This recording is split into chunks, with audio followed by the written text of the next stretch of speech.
We want to play for you the reporting and analysis on this story by Fox News senior judicial analyst Andrew Napolitano and Fox News host. He's been a straight shooter. He has. And in this case, he says it will hurt Joe Biden as well politically. So he says to both. And then Shep Smith is following. Take a look. There is known evidence that Biden did anything wrong. The whole thing involved corruption in Ukraine, a corrupt prosecutor who much of the world was pressuring Ukraine to remove. Earlier this year, a Ukrainian official said there was no evidence of any wrongdoing by Joe Biden or his son, Hunter. The real issue here is the phone call, the claim that the president pressured a foreign leader to investigate a political rival, and the failure to pass the whistleblower complaint to Congress. Who's in more trouble here? The president, who had this phone call with the Ukrainian leader, or Joe Biden, who actually did have a quid pro quo with regard to Ukraine when he was vice president? Well, that depends who you ask.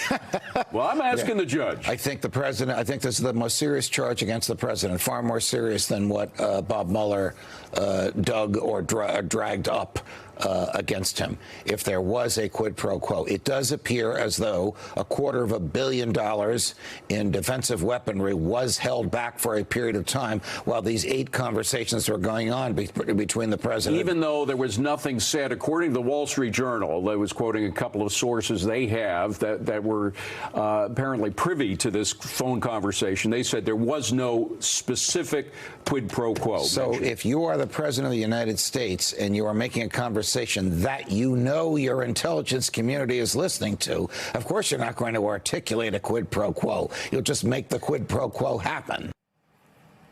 And by the way, that's Gene Robinson. That's what everybody that's following this story is saying. He would never say on the phone call that there was a quid pro quo. Yeah, but right. we have facts in front of us. We have Congress passing $391 million of support, military support for Ukraine, after they have attacked, and Donald Trump has attacked Barack Obama for years for not sending that sort of defense weaponry to Ukraine. And then Donald Trump decides in the middle of July suddenly to tell Mick Mulvaney, hey, kill that. We're not going to send it over to him. If anybody asks, just say it's interagency mumbo jumbo. Then suddenly he talks 8 times to the president of Ukraine. 8 times saying, you need to work with my personal lawyer. They have a good conversation. He apparently gets reassurances. And then what happens? The $391 million is released.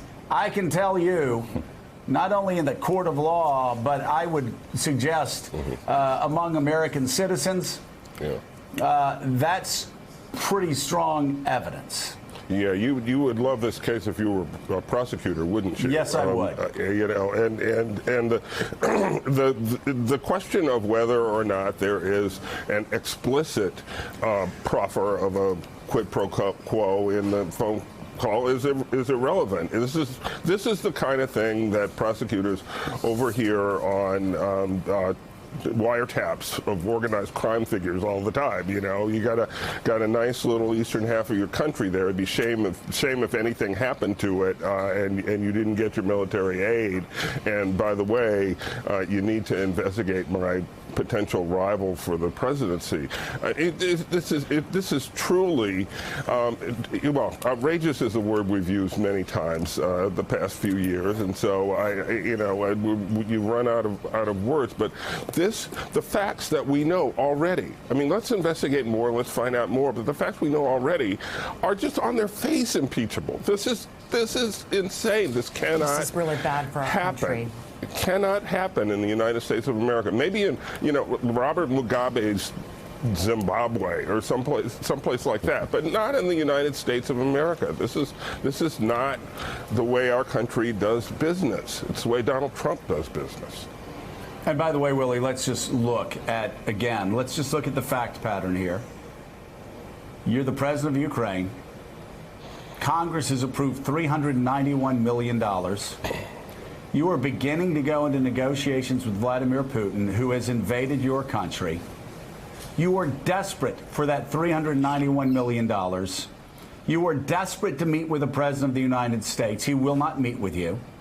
You are desperate to get him to release the $391 million, but he has frozen it because he's told his chief of staff to freeze it and not tell people why, to say it's interagency mumbo jumbo.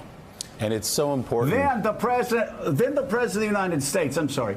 I'm talking to my jury very slowly here. I'm sorry. then the president of the United States, under that fact pattern, when he's waiting for almost $400 million in military aid to defend his country, what does the president of the United States talk about? 8 times. He talks about sending Rudy Giuliani, his personal lawyer, over and pressures the Ukrainian president 8 times to work with Giuliani to dig up dirt on his opponent who is beating him by 14 points in a series of polls. That it does not take a lot of imagination to figure out what those phone calls were about. And that's why it's critical to lay it out just like that, because of the smokescreen that the president and the administration, Republicans on Capitol Hill, are throwing up right now. Just use common sense. Does it seem logical to you? Does it add up as you watched this morning that the president of the United States was sitting in his office watching cable news and suddenly thought to himself, boy, I am deeply concerned about corruption in Ukraine. I'm so concerned about corruption in the Ukrainian government. I'm going to have my deputy chief of staff withhold almost $400 million until we can sort out corruption in Ukraine. Does that add up to you? Crazy. Do you think Donald Trump is so deeply concerned about that issue? He thought it through that carefully. And by the way, Joe, to your point, he said he talked about Joe Biden on the phone. So we already know that. So put all those pieces together, and you have what Nancy Pelosi has in front of her this morning.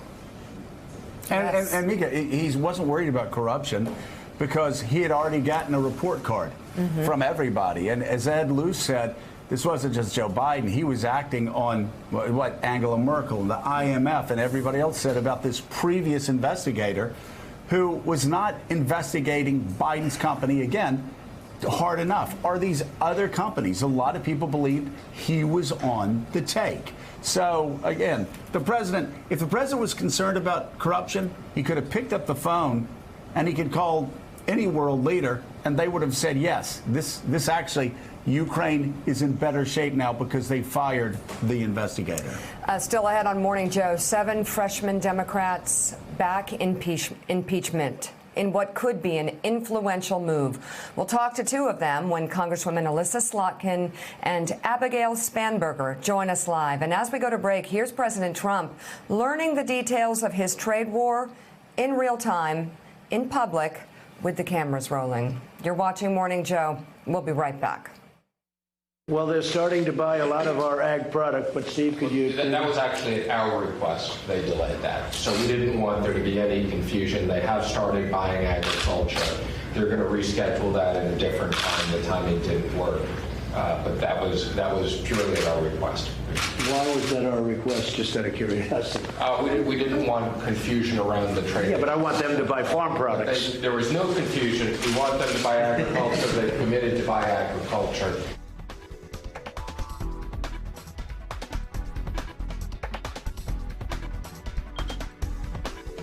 Thanks for checking out MSNBC on YouTube, and make sure you subscribe to stay up to date on the day's biggest stories. And you can click on any of the videos around us to watch more from Morning Joe and MSNBC. Thanks so much for watching.